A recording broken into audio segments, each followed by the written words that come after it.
Thank you. It is my pleasure to introduce today's commencement speaker. William Bo Young is the president of William Young Agency with American Family Insurance. He has qualified as a Hall of Fame agent, an American Star Certified Agent for Excellence in Customer Satisfaction, and recently was inducted into the Championship Ring Club for Life Insurance Sales Achievement. Bo has been married to his wife Colleen for 16 years, and they have 3 daughters. Since moving to Hutchinson in 2012, Bo has been involved in several community organizations. He has been a Rotary member for more than 5 years, serving in various leadership positions, including past president. Bo is a Hutchinson Leadership Institute graduate and design team member. He is a member and past president of the Networking Referral Group, a Hutchinson ambassador, and the community champion of the Kindness Revolution in Hutchinson. Bo has participated as a junior achievement volunteer and a Rotary Strive committee member at Hutchinson High School for the last few years. Last year, he earned the Hutchinson Leader Reader's Choice Honorable Mention Award as favorite insurance agent. Please join me in welcoming Bo Young.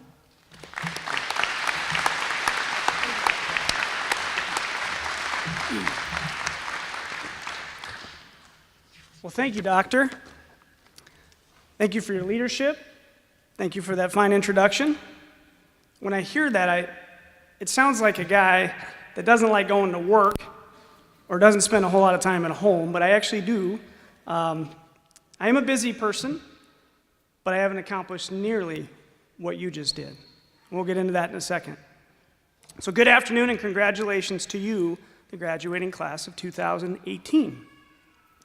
Thank you again, Doctor, our previous speakers, Liliana, who I now realize we have something in common, the fear of public speaking, Madeline, Robert, Ashley, Mike Kutsky, the faculty, and certainly Heather and Angela for giving me this opportunity to share a few thoughts with you today.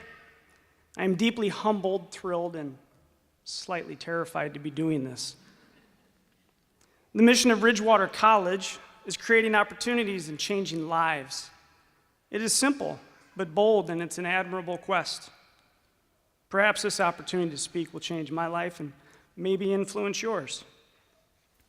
There are 7.6 billion people on this planet, and you get me today. It comes with a lot of pressure.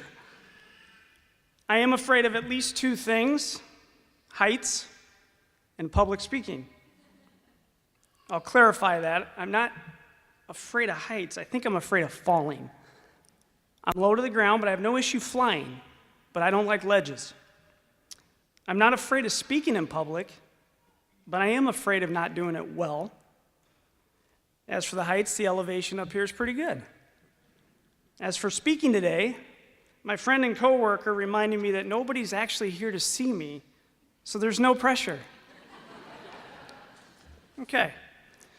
I am here, I think, as my effort to spread kindness in our community was noticed.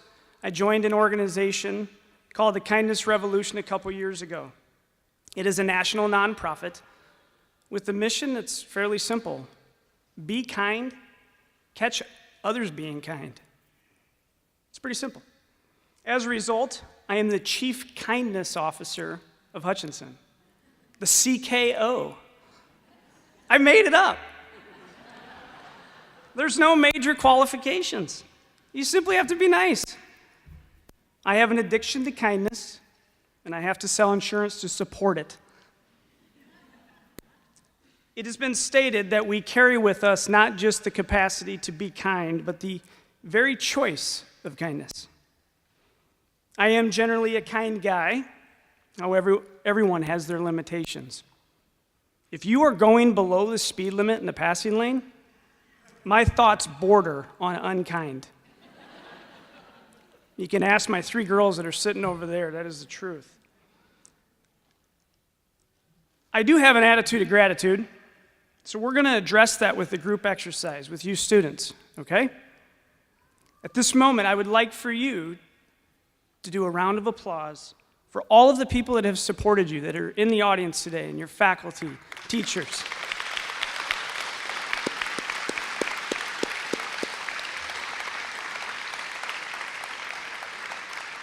Yeah. Thank you. They deserve that. And no matter how this ends, I can pretend that was for me. I do need to address something. Robert, I believe Fulgham, wrote the book, All I Really Need to Know I Learned in Kindergarten. It's false. It's fake news. Seriously, if you learned everything in kindergarten, you would not have sat through soul-crushing lectures or read any books, and you certainly would not be waiting to get past me to get your diploma. Truth is, for me, everything I ever need to know, I learned from a man named Mike Murray. You remember that name? Mike was 6 when his mom died of tuberculosis. She was 31. He was sent to an orphanage, St. Anthony's, with his brother Vince. His relatives took his 2 sisters. I'm not sure how that worked out, but that's the way it worked out. He was abused. He was eventually left outside of a pool hall. I don't know if they have those anymore, but they did back then. He ran the streets. Mike was a bootlegger. True story. Finally, he joined the Navy. In 1939, he married a wonderful woman named Faye Rogers. On December 7th, 1941, he was on the USS West Virginia in Pearl Harbor.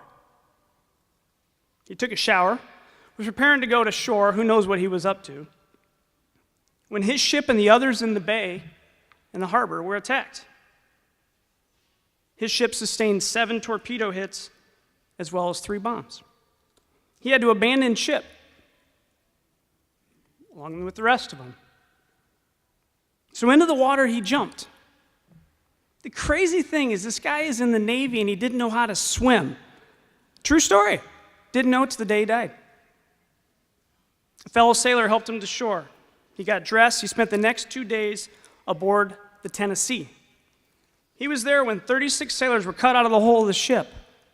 They had been in an air pocket, and they all survived. The next 3 days, he was tasked with burying the dead, including his captain. Over 2,400 people lost their lives that day, Pearl Harbor. As luck has it, 2 weeks later, he boards a destroyer. Luckily, it's one of the few destroyers that made it through the whole war. He survived Pearl Harbor, the Battle of Midway, the Santa Cruz air battle. Quite frankly, he survived every challenge he ever faced. Now, after the war, it was time to make a family. Things weren't easy. He was a car salesman, after all. Mike and Faye lost one child by the name of Patrick to sudden infant death syndrome at just over 3 months. Patrick is my middle name in honor of him. They had 6 other kids. My mom is one of them. See, Mike was my grandfather. Now, he used humor as a way to cope. We need to laugh every day. This world has the tendency to take the joy out of our lives. Don't let it. Don't let it. P.T. Barnum said the noblest art is that of making others happy. And I tend to agree. And my grandfather was the grand champion of this. The most amazing thing, however, about this man, he always stayed positive. He held no resentment toward anyone that I ever remember. He didn't allow his circumstances to make him bitter. He didn't have bad days. He used his challenges as a fuel to be kind. He realized that everyone has a story. And if you crossed his path, you remembered it because he made you feel like you mattered. Now, he modeled several lessons for me. I'm going to recap those soon. You are all at different points of your life. Some of you are still wrapping up high school.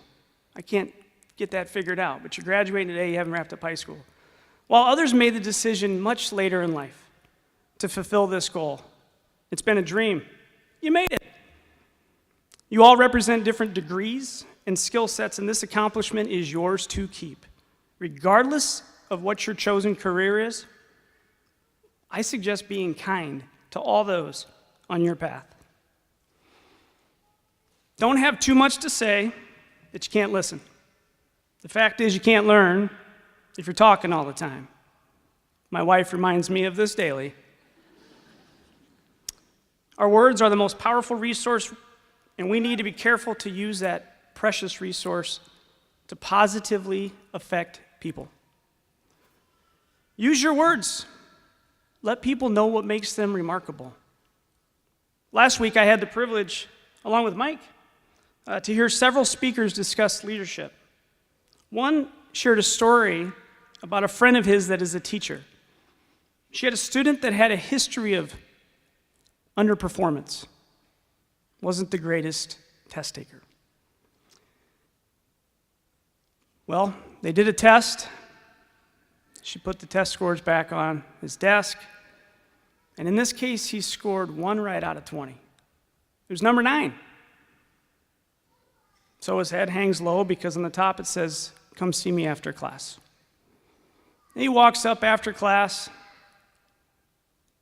He's thinking he's about to get in trouble, yelled at, whatever. And the teacher took that opportunity to say, "You did so incredible on question number 9. Could you write that problem on the board and show everybody how to do it when we get back?" She used her words. She used them well. He was engaged in math class the rest of the year. He's a decent student. Your decisions matter. You all matter. You are unique just like everybody else. There are things that you can control, and this is important. Your beliefs, your attitude, your perspective, what books you read, the risks you take, how kind you are to others, and just as important, how kind you are to yourself. How you practice gratitude, your effort, whether or not you judge people, and how much you appreciate the things you have. I appreciate things I have, even in this fearful moment. I have never lacked for anything. I had a normal childhood, if you call it that. I was the 5th child of 7. My mom has 5 living siblings. We talked about that. My dad is one of 13 kids. As a kid, we moved to a different home almost every year. At the age of 14, I walked up the street with my best friend, asked the manager of a local restaurant if I could have a job. We said, "Can we have a job?" He didn't know how that worked. We took initiative. It worked. I spent much of my high school years there. I learned many skills. I think most importantly, I learned the desire to work for myself and not others. My parents supported my decisions and me chasing my dreams, all except for the phase where I had long hair and earrings. My mom still hasn't gotten over it. I was a state of Iowa scholar. I know we're in Minnesota, but it actually means something in Iowa. I chose St. John's University in Collegeville. I received a presidential scholarship to go there. I was a decent student. I decided after being inspired by my history professor, I wanted to be a teacher. Now I knew I was never going to pay back loans from St. John's on a teacher's salary, so I took a chance. I moved to Arizona with the same friend that we walked up the street to get the job when I was 14. I was supposed to be in Arizona. I met my wife there, started a business the same time I started school. I never finished. It's hard to believe a great teacher led to me dropping out of college. As of last Saturday, I am the only one in my family, my 6 siblings, without a degree.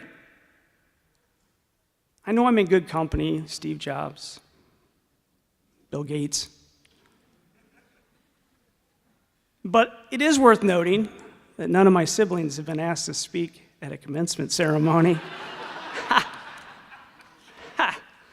My wife and I have been married for 16 years. We have 3 daughters, as was mentioned.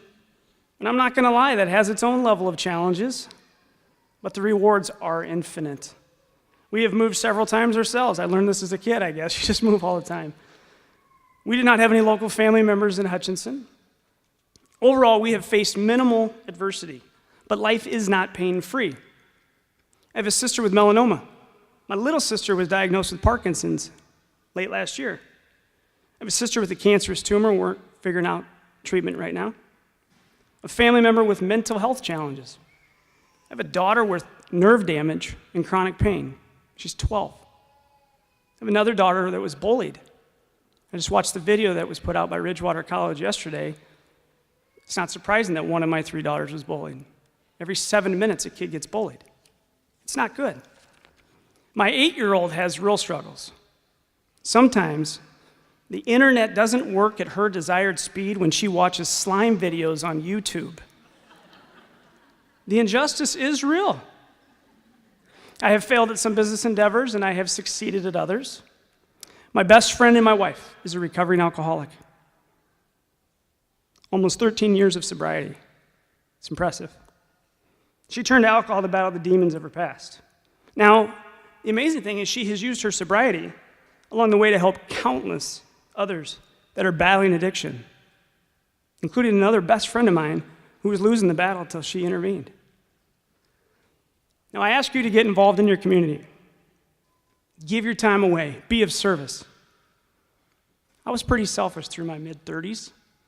I decided to get plugged in when we moved to Hutchinson, and I am deeply invested in this community and deeply connected.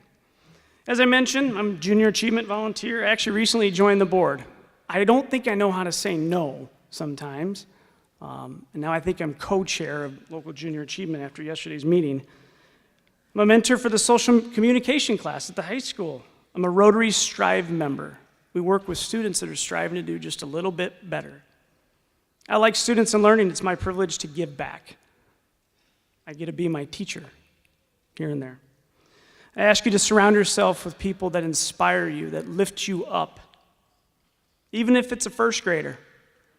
I met with one recently when I was reading the book titled Be Kind, first grade. The student has a YouTube channel. It's a first grader. I don't have a YouTube channel. At the end of each video, he does a random act of kindness. That inspires me. I'd like you to look around. The people next to you are all battling something. Stories I shared about my grandfather and me, just examples of battles we all face. You have the ability to recognize this and to lift others up. Don't hesitate. Take a second to do it. Get out of your own way. We are all vulnerable. Recently, I heard a phrase that I liked. Kindness is being a breath of fresh air to someone when they feel like they are suffocating. Always see the best in people. Do not be ungrateful. Be loyal.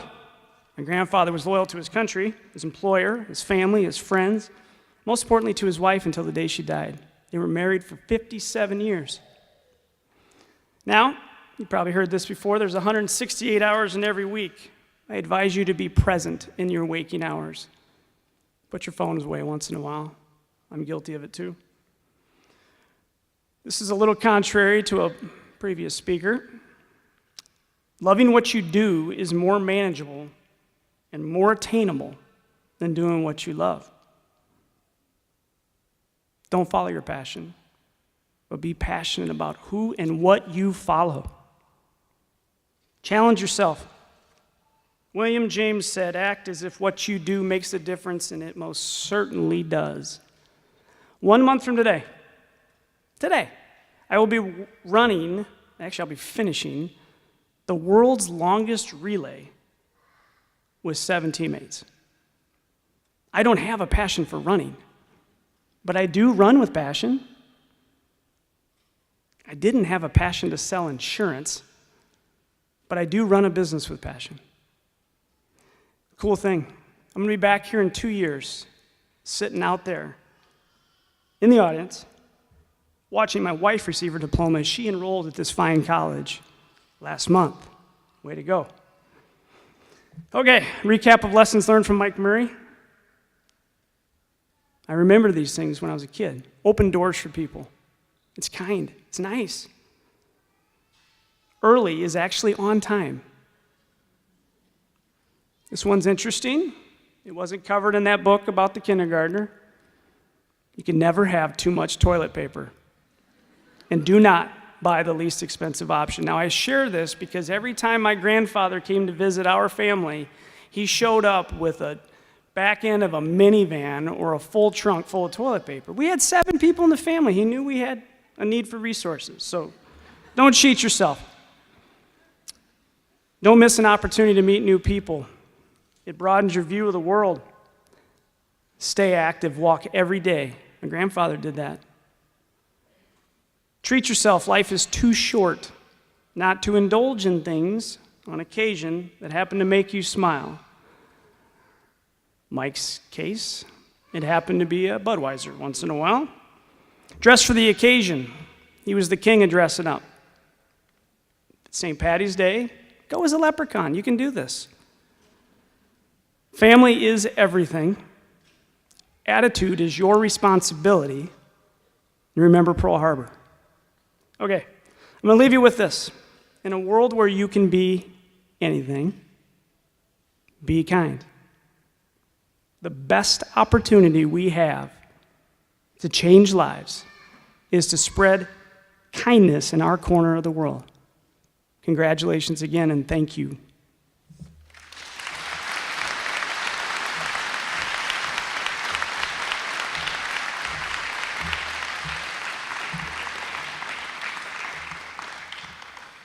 Bo, thank you for your words of wisdom.